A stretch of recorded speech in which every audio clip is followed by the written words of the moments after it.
ahead and add a new field. We're flying half this, half of it's beans, half of it's corn. We're going to drop our waypoint. Drop it here. Drop it here. Come on down this way. Waypoint added. Waypoint added. Waypoint added. So you're just adding. Yep, so there's our field. Hit confirm. Give it a name. Will it store the names for you then, Yep. right? And the field, everything. Yep, syncs all up to the app. This is west. And there we are. And we can go ahead and go into it. So this is our field. And we're flying 32 feet wide at 2 gallon to the acre. We got a tree line on this north side, so just to be safe, we're gonna increase that margin so it's not hugging that tree line. And that's about it. We can change our start point. So we're gonna make the start point over here because the irrigator's swinging out of the way right now, so we want to work from left to right. We can change the direction it's flying, help maximize, but straight north and south looks good to me. We're ready to go fly. Our farmer told me this is 65 acres, but what I got mapped out 63. Typically I just, by the time I add in my margins and some stuff here and there, I always end up being less than what the farmer tells me typically what's out there, and so I charge them what the drone hits. And the farmer asks for a field, this is what happens. This is what he gets. Do you get printouts of that then? So I can print it out, but at the end of the day, it all uploads to my phone, so I can send text guys, application maps.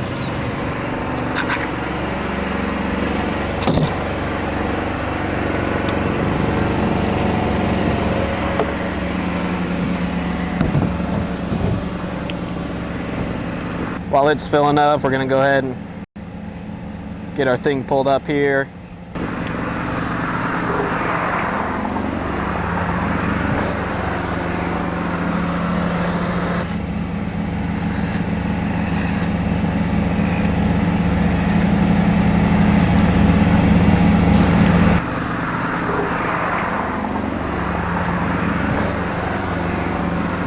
Get connected to the drone.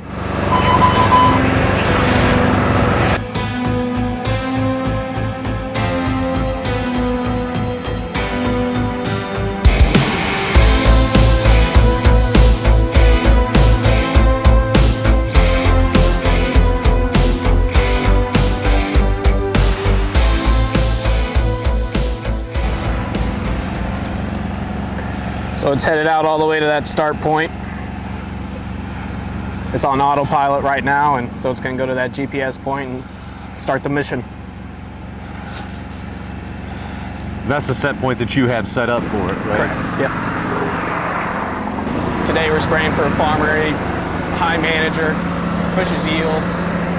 So we got fungicide, insecticide, and a foliar feed on these beans. What feed? A foliar feed. Okay. It's got a bunch of micronutrients in it, kind of jumpstart the plant. So this is 40 acres here. 65. 65. So how long will it take you? Hour and a half. What range does this thing have? I think max distant on it is 6,000 feet. Okay. What does that equate to acres? I think never have to worry about running out, right? No. I think a full tank, if you just turn on the booms and start flying, I think you can go a mile. Okay. That's kind of what I figured, maybe a little bit over a mile. How many batteries do you got to carry around? I operate with 4. I got a good charging cycle with 4 batteries.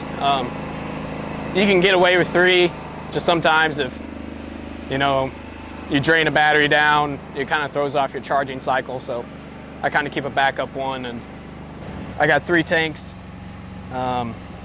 Usually I have 2 that are hot loads, and then my back one's clean water.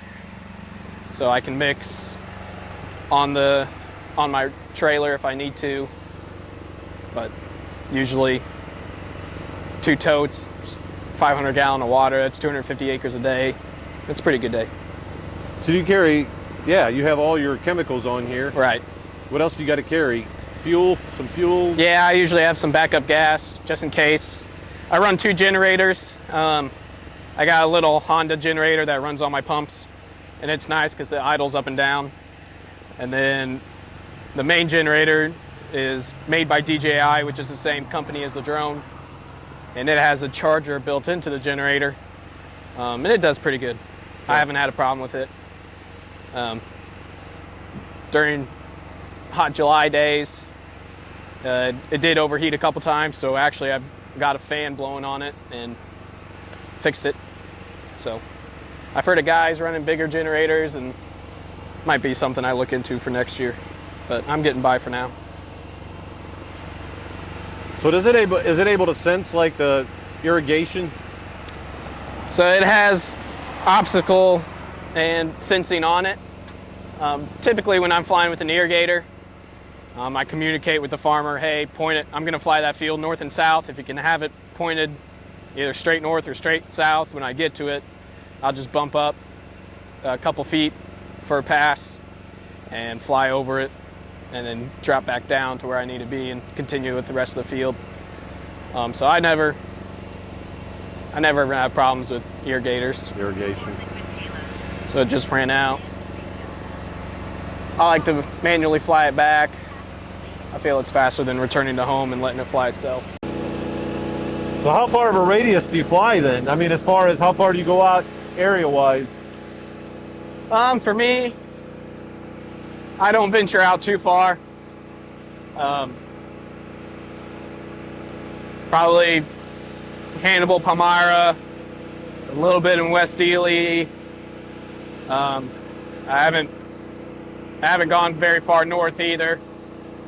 LaGrange is probably the furthest north I've been. How many pounds did you say? I know in the podcast, I think you said 50, right? It's max payload. Yeah. The battery's 22 pounds. And you got a 10-gallon tank. Holy So the water, batteries themselves are how many? 22 pounds. So if you just do water, I think water's like 8 pounds a gallon. So 10 gallon, 80 pounds right there, plus a battery. So it's just carrying 100 pounds right there.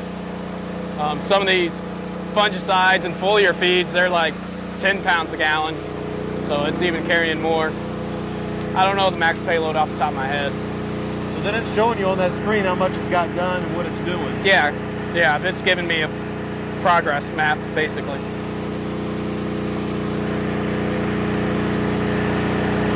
We're in the same situation where it's going to run out at the other end of the field. Live feed. It's got a pretty good camera on it. It even rotates. It's got a gimbal. So it makes spot spraying stuff a lot easier. You can spot spray some weeds, and you can fly right up on them, look down, and hit them. So no more having to go through the field and look for spots. You can actually just sit on this. Yeah, fly around. And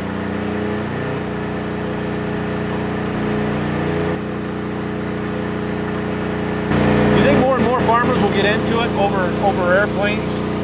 I do. I personally think they will, but and they're pretty easy to operate, so it wouldn't surprise me if it got farmer based. You know, these progressive young farmers, you know, it's just one more thing they can do, and you know, save them some time and money. But it's time consuming too. Right. I can see getting one that does 1,000 a day. Yeah, it's time consuming. Very time consuming.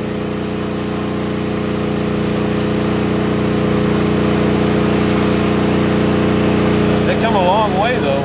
Yeah, the technology just keeps advancing every year. You know, the drone's getting even more accurate, the radar's getting better, payload's getting bigger, batteries are getting better. I mean, it's just it's crazy. And you said your other one was a T20, and it only Yeah. did how many acres? T20's 20 liters. That's only 5 gallon. So I only did 20, 22 acres an hour. Over 100 acres would have been a good day. And then this one I'm pushing 250 average, 300 on a good day. That's pretty much wide open fields too, a good day, right? Obviously, if you're switching fields all the time, It definitely, that matters. yeah, your field size and shape, and if you're having to travel, it all matters. We're gonna land her here and fill up again.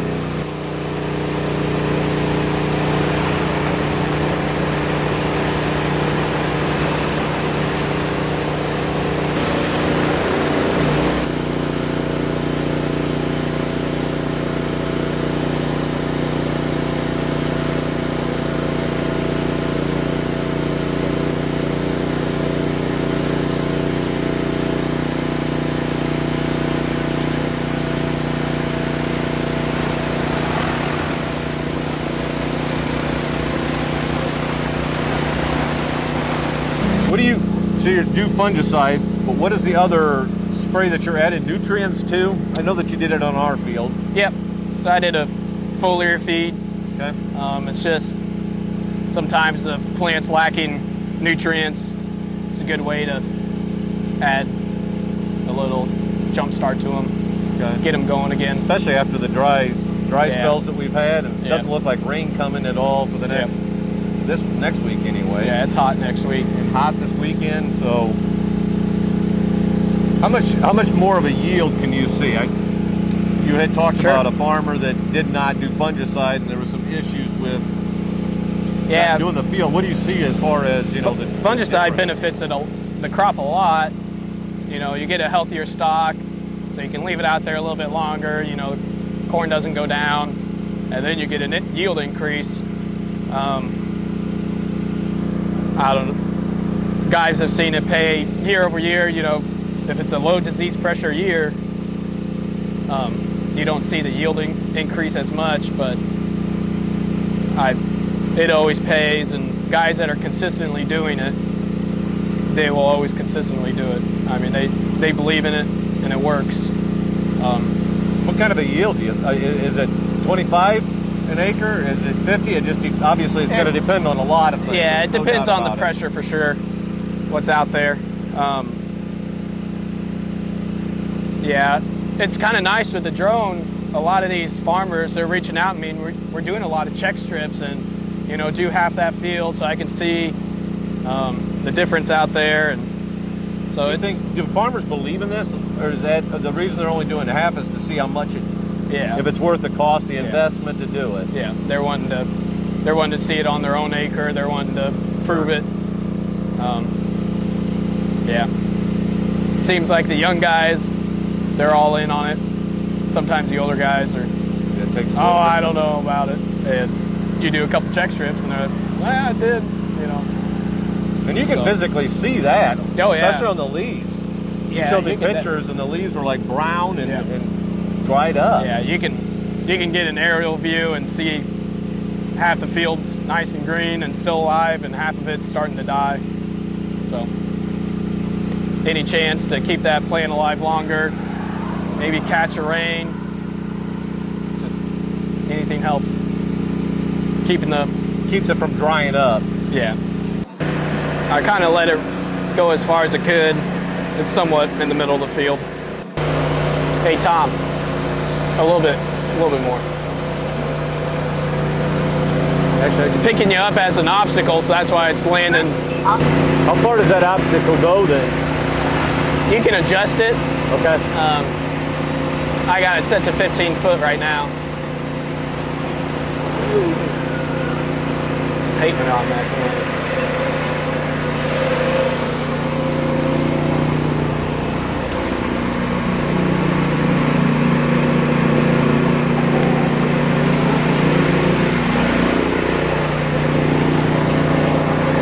All day long. How many hours a day? In your heat of the moment, you're up at 5, No. 6, 7. You gotta sleep sometime. You know, it's nice getting up early and going to fly, catching the cooler weather before it heats up. I don't know if it's my body or what, but it seems like if you're out there in the morning and your body heat progresses with the day, it doesn't feel as bad. Yep. You know. But, So does it matter too if the beans are wet, the actual leaves are wet? Does it matter on the? yeah, you don't want to do it on a heavy dewy morning or, you know, rain. It needs to be on there so that plant can get it absorbed. I don't know. I've asked all kinds of different guys, and you know, some say 4 hours.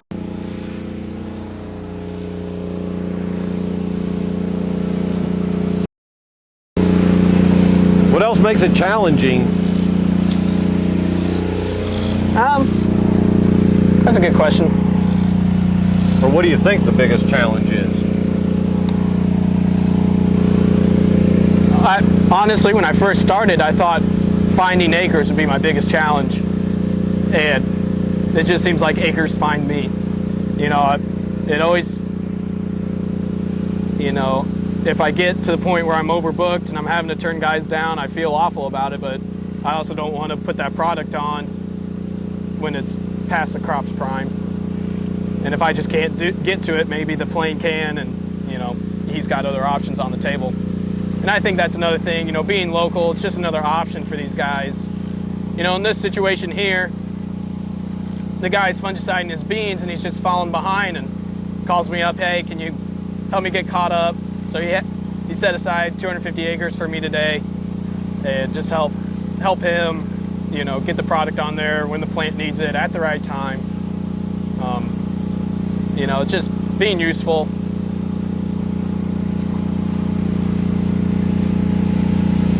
Kind of worried about this telephone pole. Kind of hugged my boundary. So it's picking it up. That little green thing is a radar. Oh yeah. Yep.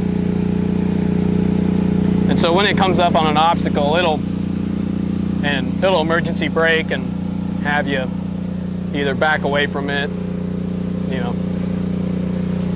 There's safeguards built in. Does it keep spraying? No, it'll shut off. It'll shut off And it'll just sit there and hover. Okay. And then it gives you options. You can jump over to the next pass and just continue, or you can fly around it. Does it send you a warning on there then? Once an emergency brakes, yeah, your controller lights up with all kinds of warnings. Oh yeah. It starts vibrating Beeping and she starts talking to you.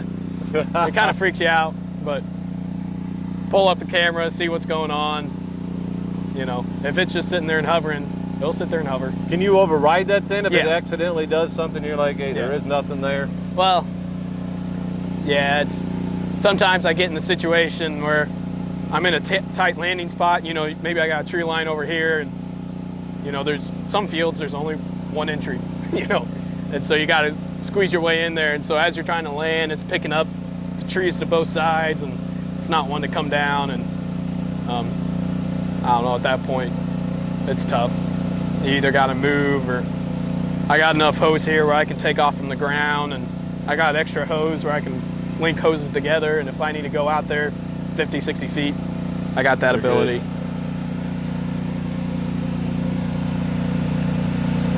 So we just went over 26 acres. I haven't been timing this thing, but maybe over 30 minutes, 35, 40, somewhere in there. I think it's more accurate, even though it's doing less than a plane. Right. It's way more accurate. Yeah.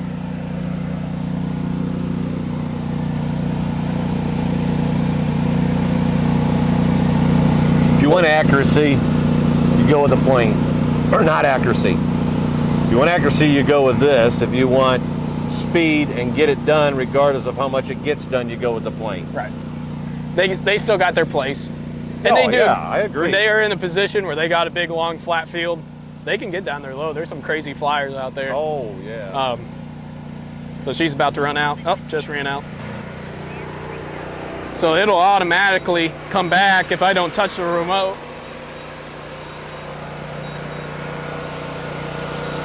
But I'm gonna override it. I like to back in. Is that sensing me? What's up? You'll be good.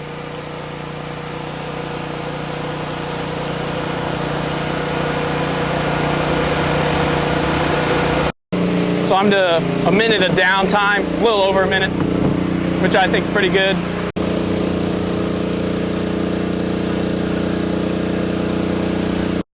Every minute you can save really helps. There she goes.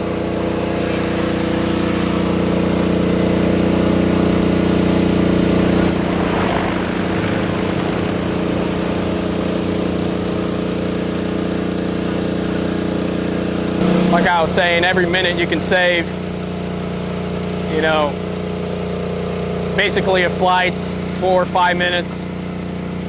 If your down times, you know, any seconds you can shave off, just means more time out there flying. When I first had my rig, first built this trailer, I had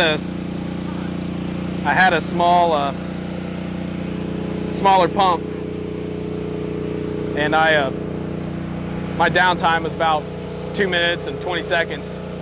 And it was just too long, and upgraded pumps, upgraded hoses, bigger hose, and about a minute's perfect, because it's still, once you drop that battery in there, it takes time for the drone to link back up with the controller and satellites, and by the time you do that and swap batteries and everything.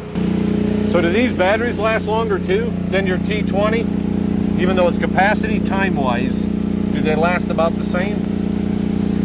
Or do the T40s, because of the weight difference between the two? I think like the way I'm gonna say it's like a weight ratio. Yes. Per the T20 battery is smaller. Okay. So I think it's just like once I finish that tank, there's about 50% of a battery left. Okay. With this one, what is it like? It's about the same. It's about the same. Yeah, okay. 50, 60, somewhere in there.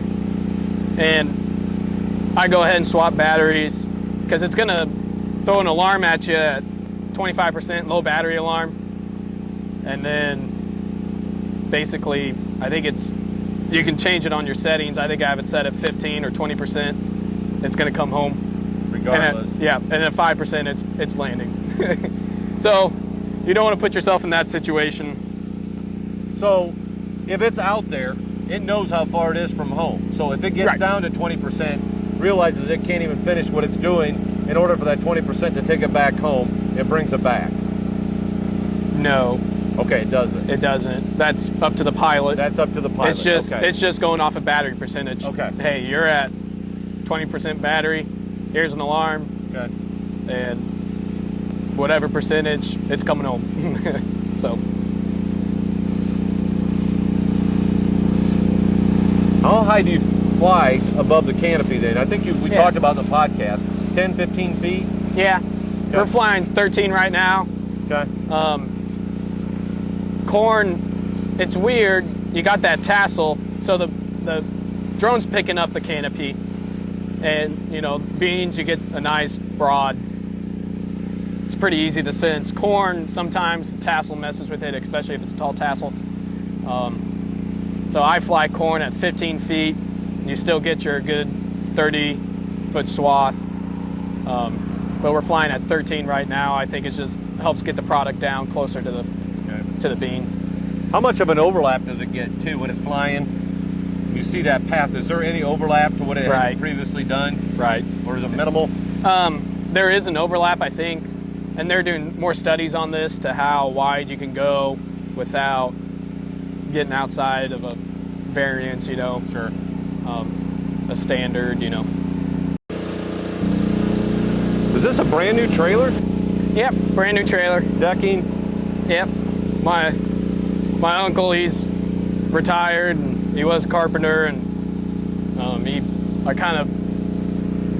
he helped me out a lot, and he designed the trailer. I was telling him how I wanted it, and you know, I wanted these trap doors so I can get to the tote, and it wasn't a day later, he had a 3D model on his CAD drawn up and emailed to me, and it looked so cool. And so he designed it and built it, and it's worked out really good. So how much cleanup is there at the end of the year? I mean, do you have to clean the drone as far as cleaning the drone, Yeah. washing it down?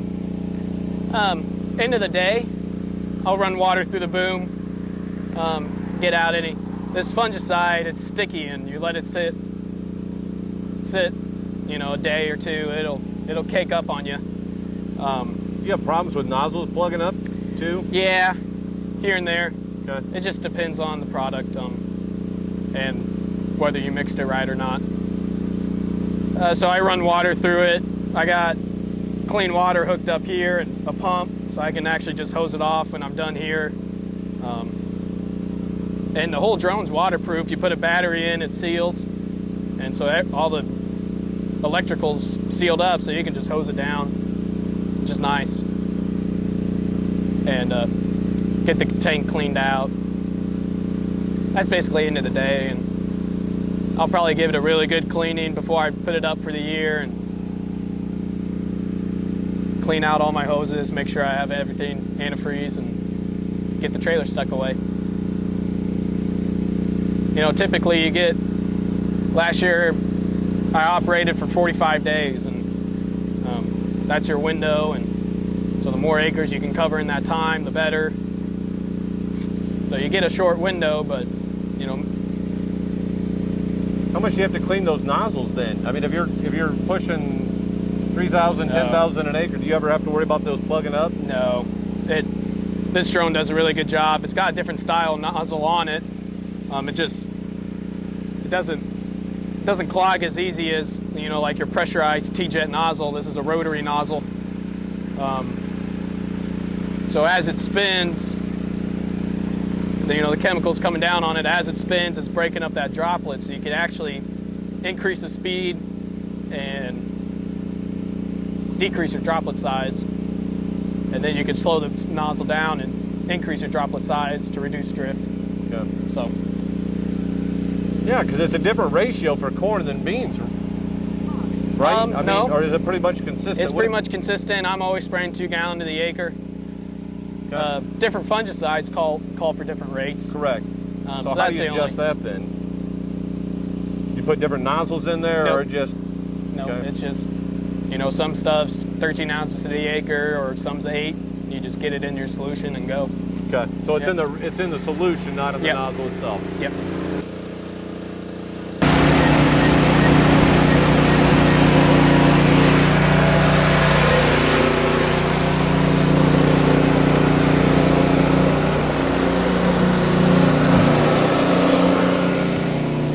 So what are these?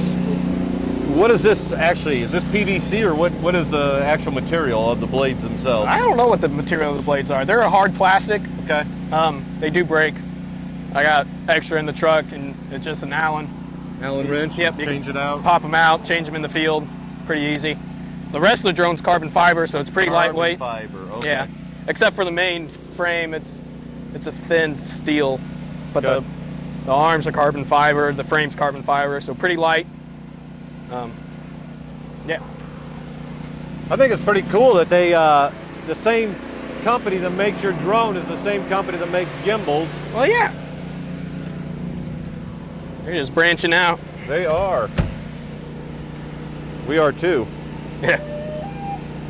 So what's that noise? It ain't gonna start on you, right? No. Okay. No. That little noise, it just connected to satellites in the controller. Okay.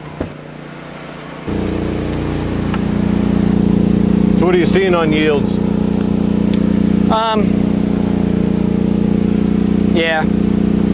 We had a plot tour the other day, and man, it's just variable. Missouri was hit different just across the state drought-wise, and you can really tell that. And our right here, kind of Taylor, Palmyra, we're doing pretty good actually compared to some other parts of the state. That's what I heard. Got a couple rains last week, so that made the beans jump up pretty good. Start filling out those pods. I think a lot of the corn You're not going to see the kernel depth. Isn't going to be there. Stuff I've been walking, a lot of tip back ears, so that right when it got hot during pollination, that just, when you get that tip back, it just got too hot and it aborted those kernels.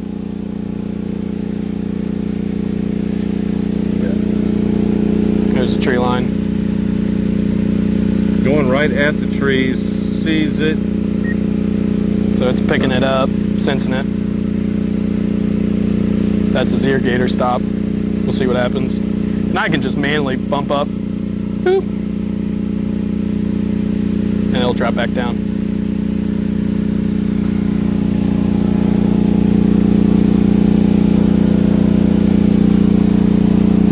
And how many pounds? I think maybe we already talked about this. 50 pounds it can lift? Oh, more than that. More than that? Yeah, it's over 100 probably. Over 100 Easy. pounds? Yeah. Yeah, because the batteries themselves are 20 pounds, right? Yeah. And then Factor in the tank. tank? Yeah, liquid? 10 gallon.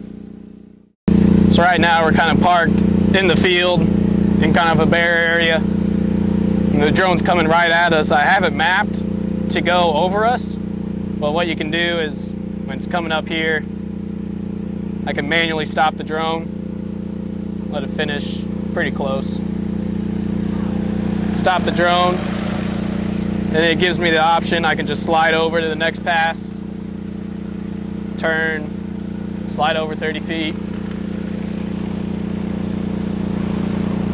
and then let it go back out.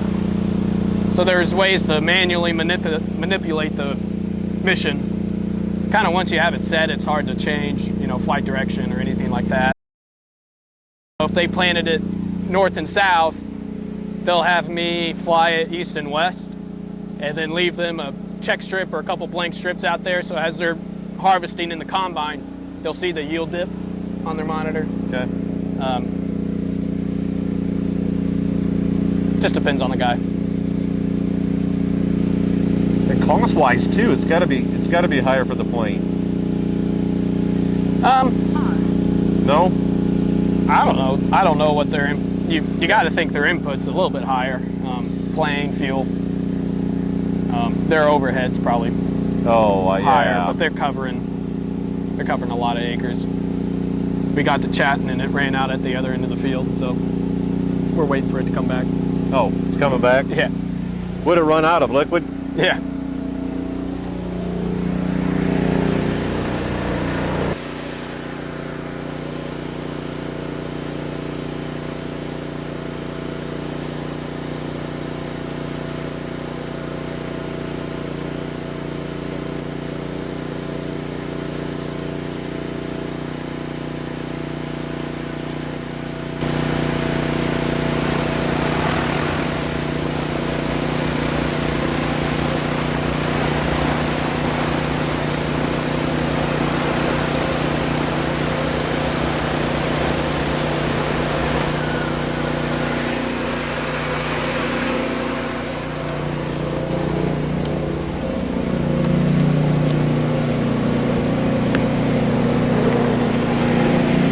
So is the camera in the front?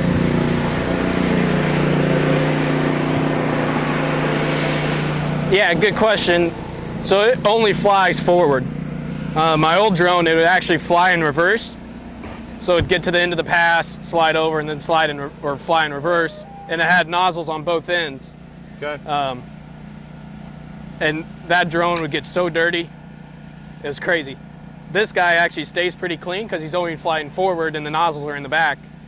So it's not spraying over what It's not spraying. going. It's not spraying itself, basically. Right. And so it keeps the radar up front because it's only flying forward. So it keeps that clean, keeps the sensors cleaner. Pretty good, pretty slick. I don't know who thought of that, but that was a major improvement compared to my old drone.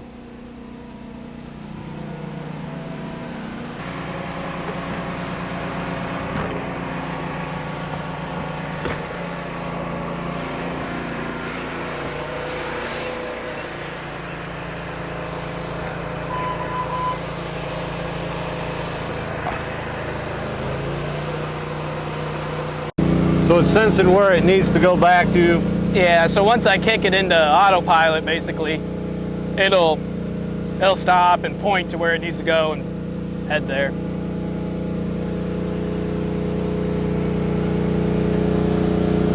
So for the most part, how accurate is it? As far as, is it within a foot, 2 feet of where it stopped? I have no idea. Oh, where it stopped? Yeah. Yeah. It'll drop right down, pick up where it left off. Yeah, it does a good job about getting back Knowing to where, exactly where it was at. And if you watch it sometimes, if it's off, I mean, it's just shifting inches almost to get back to where it's pretty cool. But then it'll show up on that graph anyway, right? Right.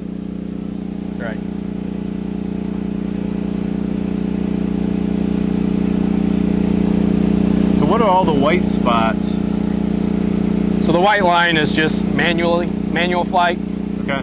So basically where it left off, you can see me flying it back.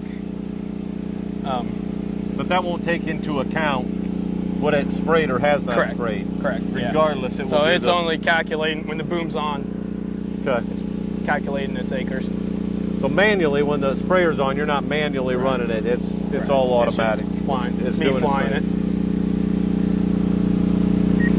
it. Are you able to have two? If you had another pilot, Right. The goal, I built this trailer long enough for the goal to have 2 drones on it. okay. I don't know if that's of course it's gonna benefit me covering more Sure. quicker, but that changes my capacity. I'm gonna have to run multiple generators, gonna have to run, or one big one. Tanks, I'll go through chemical quicker. Right now in this situation where you're just set up in one spot, it'd be fine because you could be like, hey, you start over there, I'll start over here, and we'll meet in the middle. But sometimes I get on a big field on a gravel road and I'll just keep moving my truck on down with the drone, and you really cover acres that quick because you're not flying. Well, you can conquer and divide. If you got Right. two, if you got 2 people flying, you can go to one Right. field and let the other one alone. So my idea next year would be 2 separate rigs so you can divide and conquer.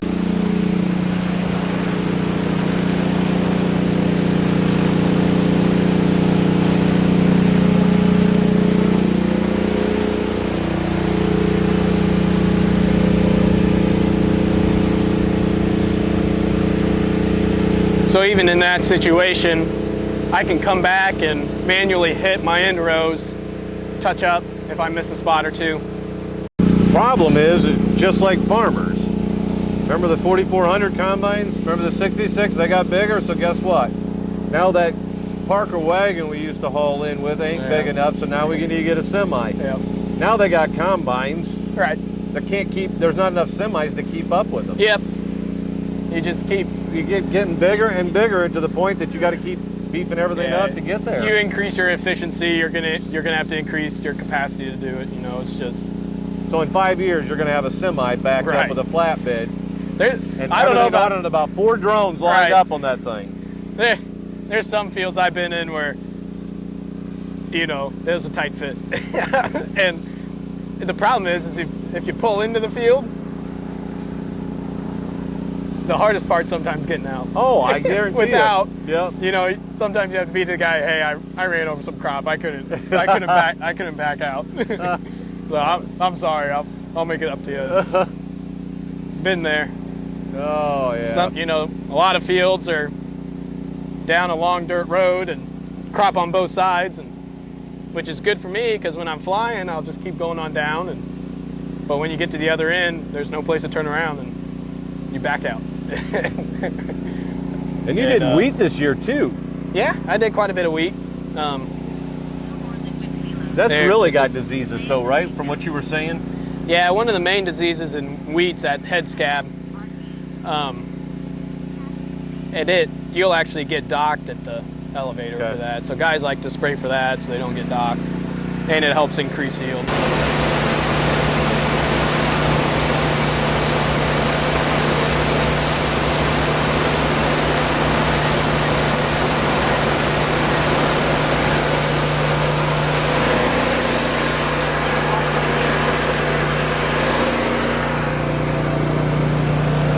So there, I don't know, it'd be tough to see.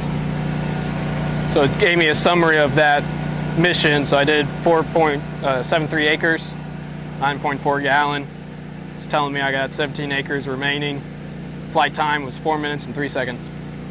Flight time from when it took off to last time it went out to came back? I think the flight time is from boon on to boon off. Yes. Okay.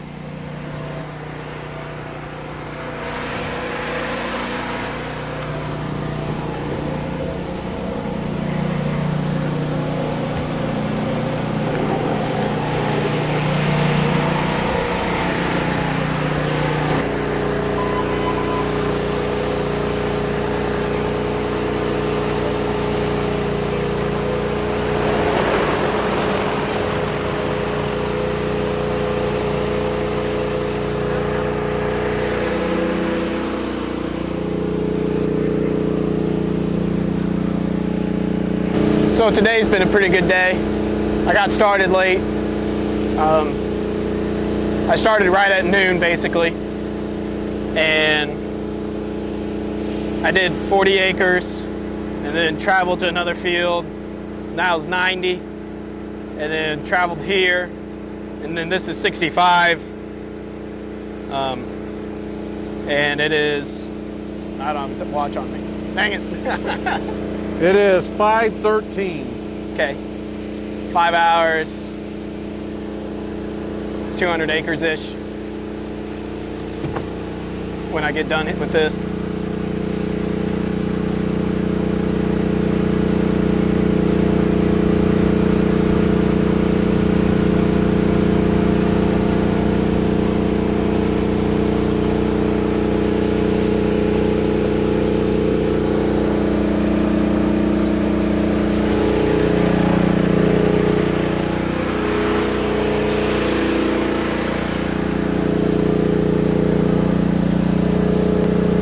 You ready for the season to be over? Yeah, best part of the day is shutting off the generator. Yeah, You put like, earplugs in? Do you put earplugs in? Yeah, I usually got good earplugs in and a podcast or something, but you still just hear the moaning Oh yeah. of the generator, and shutting that off at the end of the day is just like, oh, it's so, Could lull you to nice. sleep. yeah. I'll redo that. So it's 5:15. I got started late today. Had some other things to do, so I didn't get started till noon. I did a nice square 40, traveled to the next spot, did 90 acres there, and then traveled here, and then this is going to be 65. I got about 15 acres left here, so probably get wrapped up 5:30, 5:45. So about, let's just say 6 hours, and did about 200 acres. So go home and get some supper. That's a good amount. Yeah.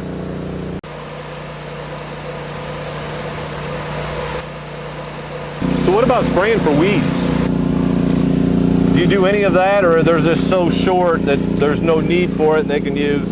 I've spot sprayed, shatter cane.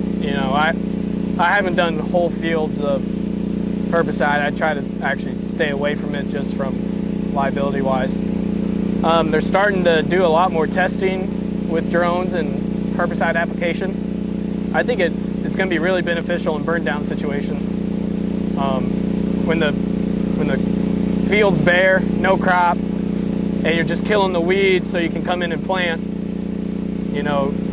that way there's not much around you can, get liable for or whatnot. And I think it's going to be beneficial, especially in a wet spring when guys can't get in there. Can't get into the field. With the big spray rigs, and maybe there's a situation where you're behind planting. It's a wet spring.